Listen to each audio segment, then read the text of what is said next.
এই ঘটনায় এক দুজন নয়, নানা পর্যায়ে জড়িত আরো অনেকে। কোন রুট ধরে কিভাবে রাজধানী ছেড়েছে সন্দেহভাজন ফয়সাল আর আলমগীর, তার খোঁজ করেছেন সহকর্মী মশিউর অনিক।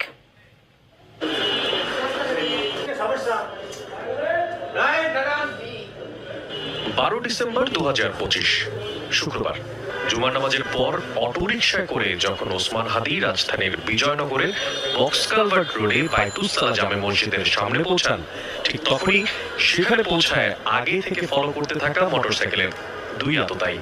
প্রশ্ন হলো, এত সিসি ক্যামেরা, এত নিরাপত্তা বেষ্টনীর মধ্যেও রাজধানীতে দিনে দুপুরে কিভাবে এমন একটা কর্ম সংগঠিত করে পালিয়ে যেতে পারে আততায়ীরা?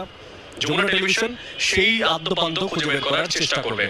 আমরা একটু দেখতে চাই ম্যাপের এই জায়গাটাতে, যে মুহূর্তে আমরা দাঁড়িয়ে আছি, এই জায়গাটা দিয়ে চলে যাওয়া যাচ্ছে সোজা পল্টন দিয়ে বিজয়নগর এলাকায়, এবং অনেক